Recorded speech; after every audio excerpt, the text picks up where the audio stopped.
Hi friends, ഞാൻ doctor Rohit Ravi. ആയുർചാറ്റ്സിന്റെ പുതിയൊരു വീഡിയോയിലേക്ക് എല്ലാവർക്കും സ്വാഗതം. പലർക്കും ഉള്ള കൺഫ്യൂഷൻ ആണ്. അതായത് ആയുർവേദത്തിലെ പഥ്യം എന്ന് പറഞ്ഞാല് നോൺ വെജിറ്റേറിയൻ ഒഴിവാക്കിയിട്ടുള്ളതാണ്, പച്ചക്കറി മാത്രമേ കഴിക്കാൻ പാടുള്ളൂ എന്ന്.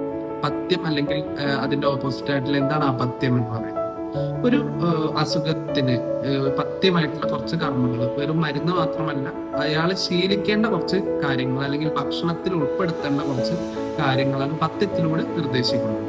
അതായത് ചില അസുഖങ്ങളിൽ ലൈറ്റ് ആയിട്ടുള്ള ഫുഡ് കഴിക്കാൻ നിർദ്ദേശിക്കും, ഇലക്കറികളൊക്കെ ഉൾപ്പെടുത്തുന്നത് നല്ലതാണ്. ഇതൊക്കെ കൃത്യമായിട്ട് ഓരോ അസുഖത്തിനും വേർതിരിച്ച് നൽകുന്ന ഒന്നിനെയാണ് പഥ്യം എന്ന് പറയുന്നത്. ആയുർവേദ ശാസ്ത്രത്തില് മാംസവർഗം എന്ന് പറയുന്ന ഒരു ചാപ്റ്റർ തന്നെ ആചാര്യന്മാര് നിർദ്ദേശിച്ചിട്ടുണ്ട്.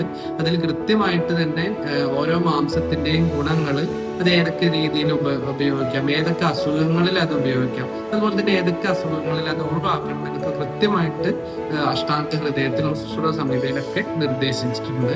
അതുകൊണ്ട് അങ്ങനെയുള്ള ഒരു തെറ്റിദ്ധാരണ പലർക്കും ഉണ്ട്, ആയുർവേദത്തിൽ മാംസം കഴിക്കാൻ പാടില്ല എന്നുള്ളതൊക്കെ. അങ്ങനെ ഒരു തെറ്റിദ്ധാരണ വേണ്ട. തീർച്ചയായിട്ടും നോൺ വെജ് ഉൾപ്പെടുത്താം, പക്ഷെ ഓരോ അസുഖത്തിനും കൃത്യമായിട്ടുള്ള പഥ്യങ്ങൾ ആ ചാപ്റ്ററുകൾ നിർദ്ദേശിച്ചിട്ടുണ്ട്. അതുകൊണ്ട് തന്നെ ഒരു ഡോക്ടറോട് അഡ്വൈസോട് കൂടിയിട്ട് തന്നെ അതിനുള്ള പഥ്യങ്ങൾ നിങ്ങൾ കീപ്പ് ചെയ്യാം. അതിന് പഥ്യത്തിൽ തന്നെ ആഹാരങ്ങളും വിഹാരങ്ങളും പറയാറുണ്ട്. ആഹാരം എന്ന് പറഞ്ഞാൽ ഫുഡ് എന്തൊക്കെ ഉൾപ്പെടുത്താം, വിഹാരം എന്ന് പറഞ്ഞാൽ ഏതൊക്കെ രീതിയിലുള്ള കർമ്മങ്ങൾ, ഏതൊക്കെ രീതിയിലുള്ള ക്രിയകൾ നമുക്ക് ചെയ്യാം. അതായത് ചിലതിൽ നമുക്ക് നടക്കാൻ നിർദ്ദേശിക്കാറുണ്ട്, ചിലതിൽ കൃത്യമായിട്ട് ഉള്ള എക്സസൈസുകൾ നമുക്ക് നിർദ്ദേശിക്കുന്നതാണ്. അതൊക്കെ പഥ്യമായിട്ടുള്ള ആഹാര വിഹാരങ്ങളാണ്. ഇതിന്റെ ഓപ്പോസിറ്റ്, ഇതിനെതിരായിട്ടുള്ള പറയുന്നതാണ് അപഥ്യം എന്ന് പറയുന്നത്. അതായത് ഓരോ അസുഖങ്ങളും ഓരോരുത്തർ ചെയ്യാൻ പാടില്ലാത്ത കാര്യങ്ങളാണ് അപഥ്യം എന്ന് പറയുന്നത്. അപഥ്യത്തിലും ആഹാരങ്ങളും വിഹാരങ്ങളും ഉണ്ട്. ആഹാരങ്ങൾ എക്സാമ്പിൾ പറയുകയാണെങ്കിൽ ചില അസുഖങ്ങൾ നമ്മൾ ഗ്യാസ് പ്രൊഡ്യൂസ് ചെയ്യുന്ന ഭക്ഷണങ്ങൾ കഴിക്കാൻ പാടില്ല. അതുപോലെ തന്നെ വിഹാരങ്ങളിലേക്ക് വരുമ്പോൾ കൂടുതൽ നേരം ഇരിക്കാൻ പാടില്ല.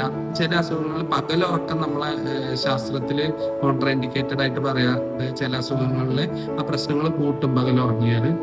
അതുപോലെ തന്നെ കൂടുതൽ നേരം നടക്കുക, ബാക്ക് പെയിൻ ഒക്കെ ഉള്ള കേസുകളിലൊക്കെ വെയിറ്റ് എടുക്കുന്നതൊക്കെ അതിൽ അപഥ്യമായിട്ടാണ് പറയാറ്. തീർച്ചയായിട്ടും ഓരോ അസുഖങ്ങളിലേക്കുള്ള പഥ്യാപഥ്യം ഓരോ ഡോക്ടേഴ്സ് ആണ് നിശ്ചയിക്കുക. അത് ഓരോ വ്യക്തിയുടെയും പ്രകൃതി അനുസരിച്ചിട്ട് കൂടിയിട്ടാണ് ആയുർവേദത്തിൽ നമ്മൾ മരുന്നുകൾ നിശ്ചയിക്കാറുള്ളത്. അതിന്റെ കൂടെ തന്നെ പഥ്യങ്ങളും ഓരോരുത്തരുടെ പ്രകൃതി, ശരീരപ്രകൃതിയും അതുപോലെ തന്നെ ഏത് ദോഷമാണ് ശരീരത്തിൽ കൂടി നിൽക്കുന്നത് അതിനനുസരിച്ചിട്ടാണ് നമ്മൾ പഥ്യാപഥ്യം നിശ്ചയിക്കാറുള്ളത്. ഓക്കെ, ഇതുപോലെയുള്ള ഇൻഫോർമേറ്റീവ് വീഡിയോസിന് വേണ്ടിയിട്ട് ആയുർചാറ്റ്സ് ഫോളോ ചെയ്യുക. താങ്ക്